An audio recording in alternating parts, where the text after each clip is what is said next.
বাবা অনেকটা দেরি হয়ে গেল। মা বলছি আমি বাড়ির গাড়িটা নিয়ে যাচ্ছি। হ্যাঁ, আর স্নেহা বলছি আমাকে 500 টাকা অনলাইন করে দাও না, আমি যাওয়ার সময় গাড়িতে তেল ভরে নেবো। এই চাবিটা এখানে রাখো। নিজেকে কি এই বাড়ির নবাব ভাবো নাকি? মানে? মানে চুপচাপ গাড়ির চাবিটা টেবিলে রাখো। মুখ দেখছো কি? কানে কথা যায় না? বললাম তো চাবিটা টেবিলে রাখো। কিন্তু মা আজকে আমার একটা ইন্টারভিউ আছে, খুব ইম্পর্টেন্ট। ইন্টারভিউ আছে তো কি হয়েছে? তুমি বাস বা অটোতে যাও, গাড়িতে যাওয়ার কি আছে? এই গাড়ির দাম কত তুমি কি সেটা জানো? 25 লাখ টাকা। 25 লাখ টাকা জীবনে কখনো চোখে দেখেছো? এই গাড়ির যদি কিছু হয়ে যায় সারানোর ক্ষমতা আছে তোমার? সেই টাকা তো নেই। সব কত গাড়িতে যাবে। গাড়ির চাবিটা রাখো আর বাসে যাও। স্নেহা, মা আমার সাথে এইভাবে কথা বলছে আর তুমি সেটা চুপচাপ বসে বসে শুনছো, মাকে কিছু বলবে না? আমি আবার কি বলবো? মা তো ঠিকই বলেছে, ইন্টারভিউ দিতে যাচ্ছ তার জন্য এত দামি গাড়ি নিয়ে যাওয়ার কি আছে?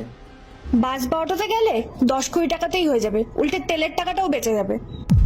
আর তুমি যদি গাড়ি নিয়ে যাও তারপর যদি আমাদের কোথাও যাওয়ার দরকার পড়ে তখন আমরা কি করে যাব? তোমার তো টাকার চিন্তা নেই, যেভাবেই যাও না কেন টাকা তো শেষমেশ মাই দেবে। স্নেহা আমি শখ করে গাড়িটা নিয়ে যাচ্ছি না, আমার দেরি হয়ে গেছে বলে আমি গাড়িটা নিয়ে যাচ্ছি। আর বাইরে ওয়েদারটাও খারাপ, ইন্টারভিউ এর দিনই যদি লেট হয়ে যায় তাহলে আমার ফার্স্ট ইমপ্রেশনটাই খারাপ হয়ে যাবে। আর তাছাড়া গাড়িটা নিয়ে গেলে আমি বাড়িতে তাড়াতাড়ি ফিরতেও পারবো। আর তুমি তো খুব ভালো করেই জানো যে আমার আগের ইন্টারভিউটাই বৃষ্টির জন্যই মিস হয়ে গেছিল। আরে আমি কাজের জন্য গাড়িটা নিয়ে যাচ্ছি, ঘুরতে যাওয়ার জন্য না। রাহুল, বৃষ্টির জন্য ইন্টারভিউ না দিতে পারলে একটা রেনকোট কিনে নিতে পারতে। এসব ন্যাকামো করার না কোনো মানে হয় না। আমি খুব ভালো করেই জানি এই ইন্টারভিউ এর নাম করে তুমি গাড়ি নিয়ে বন্ধুদের সাথে ঘুরবে। আমি কি এতই বোকা? মা আমার অটোতে করে যেতে কোনো সমস্যা নেই, কিন্তু আমি যদি এখন অটোতে করে যাই তাহলেও আমার কমসে কম 300 টাকা লেগে যাবে, আর ক্যাব করে গেলে 500 টাকা। আর সেখানে যদি আমি এই গাড়িটা নিয়ে যাই তাহলে আমার 200 টাকার তেল ভরলেই হয়ে যাবে। আর আপনি তো খুব ভালো করেই জানেন যে সবকিছুর ভাড়া বেড়ে গেছে। আচ্ছা, একটা কথা বুঝলাম না, 200 টাকার গাড়িতে তেল লাগলে তুমি স্নেহার কাছে 500 টাকা চাইলে কেন? বাকি 300 টাকা নিজের পকেটে ভরার ফন্দি। ধরা পড়ে গেল তো? আমার মেয়েটাকে সহজ সরল পেয়ে এইভাবে তুমি চুরি করছো? আমি ঠিকই ধরেছি, ইন্টারভিউ এর নাম করে তুমি টাকা নিয়ে বাইরে মজা করে বেড়াও।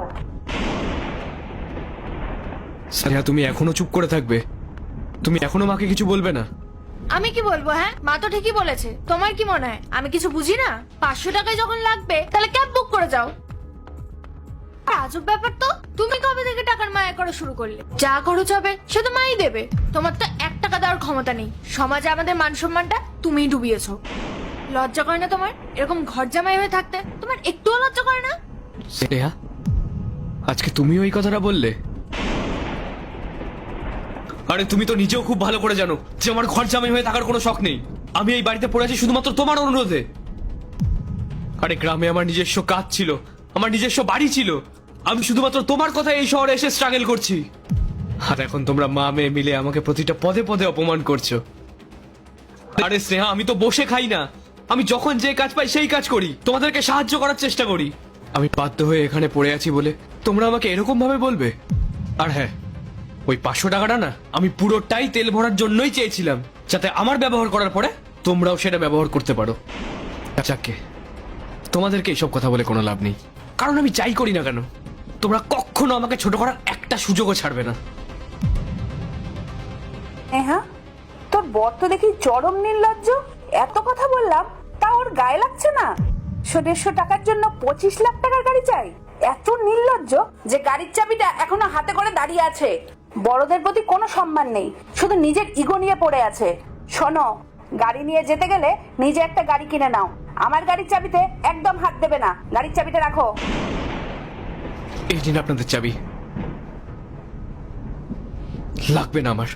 আমি ভিজে যাই কিংবা আমার দেরি হয়ে যাক সেটাও আমি সহ্য করে নেব, কিন্তু আপনাদের এই কথাগুলো না আমি আর সহ্য করতে পারছি না। যেখানে আমার কোনো সম্মান নেই সেখানে আমার থাকার কোনো প্রশ্নই ওঠে না। আরে আমিও তো মানুষ, আমারও তো খারাপ লাগে। আমি হাঁপিয়ে উঠেছি আপনাদের এই অপমান সহ্য করতে করতে। আমি ভাবতাম আপনি আমার মায়ের মতন গুরুজন। আর স্নেহা, ও হয়তো রাগের মাথায় এইসব কথা বলে ফেলে, কিন্তু না, মানুষকে ছোট করা, তাকে অপমান করা আপনার তো স্বভাব হয়ে দাঁড়িয়েছে। আমি আমার বাবা মাকে ছেড়ে, আমার পরিবারকে ছেড়ে এখানে এসে কেন পড়ে আছি? কেন? এই সমস্ত অপমান সহ্য করার জন্য? যেভাবে চাবিটা ছুঁড়ে মারলে মনে রেখো, আর কোনোদিন এই চাবিতে তুমি হাত দেবে না। দেব না।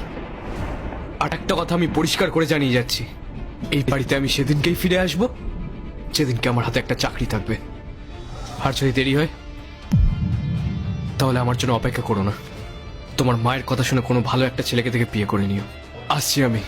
রাহুল, রাহুল শোনো। থাক, ওকে টাকার আর কোনো দরকার নেই। ওই অপদার্থ ছেলের জন্য তোকে আর ভাবতে হবে না। আমি ওর থেকেও ভালো জায়গায় তোর বিয়ে দেবো।